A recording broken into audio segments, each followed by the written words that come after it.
Bueno, este video lo voy a hacer para enseñarte cómo pedimos los hierros en mi país. Por ejemplo, en el caso mío es Argentina. Y de paso me decís cómo los pedís en el tuyo. Acá te voy a mostrar cómo pido los hierros macizos. En pulgadas. Por ejemplo, este de media, de un cuarto, un ejemplo. Media es 12,7. Un cuarto es 6,35. Acá te muestro, por ejemplo, cómo se pide un hierro T. Por ejemplo, esta a la altura se pide únicamente, que viene a ser, acá puse yo como ejemplo 3 cuartos, que es 19,05, por un octavo, que es 3,57 aproximadamente, que es el espesor del hierro. Después en el hierro ángulo se pide primero el ancho y después el espesor, que el espesor es esta parte de acá y el ancho esta parte de acá. En este caso yo di un ejemplo, media por un octavo, que serían 12,7 por 3,57 aproximadamente. Con la planchuela lo mismo, se pide de la misma manera, ancho por espesor. Yo pongo primero el ancho y después el espesor. Esto son hierros macizos, se piden en pulgadas. Hay un caso especial de un hierro macizo, el de construcción, que yo conozco y trabajo habitualmente, porque trabajo como ayudante de albañil, que lo piden en milímetros. Por ejemplo, hay de 4,2, 5, 6 milímetros, 8, 10, 12. Yo conozco de 2 en 2. No sé en otros países si pedirán de 1 en 1 o con mayor rango.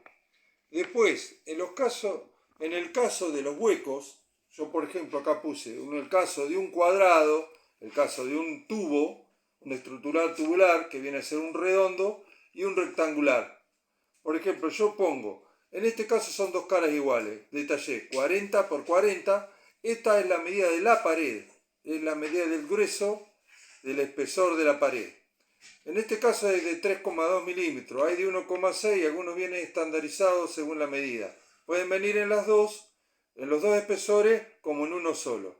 Acá, por ejemplo, te detallé un tubo de 20 milímetros de diámetro por 1,6 de espesor.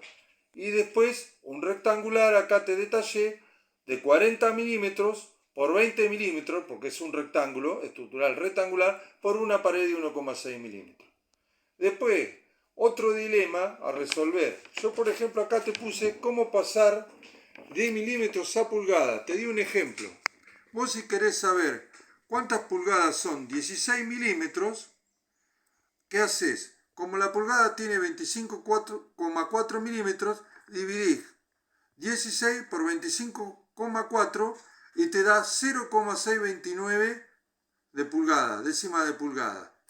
Después, en el caso de pulgadas a milímetro, te dan este número, cosa rara, 0,629 de pulgada. ¿Qué haces? Das vuelta a la operación, lo multiplicás en vez de dividirlo y llegás a este número. Yo ya lo averigüé, acá está redondeado, son 15,90 y pico largo. Son números que no son totalmente redondos, pero se redondean para facilitar el trabajo. Y después tenés la pulgada fracción a milímetros.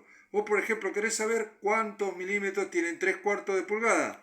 Haces lo que tiene la pulgada, 25,4 milímetros, lo multiplicás por 3 y lo dividís por 4, y eso te da 19,05 milímetros. Ahora yo voy a dar vuelta a esta hoja y te voy a mostrar la herramienta directa.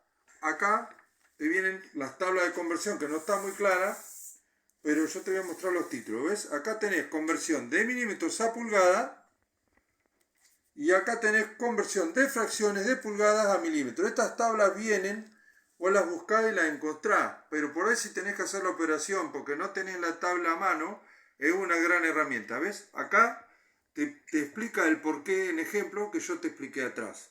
Te da el ejemplo, dividís 16 por 25,4 y te da la medida que yo te dije. Y así podés hacerlo con todas las medidas, ¿ves? Acá te explica el porqué de estas medidas, con esta operación que ves acá. Y bueno, acá se sabe, por fracciones.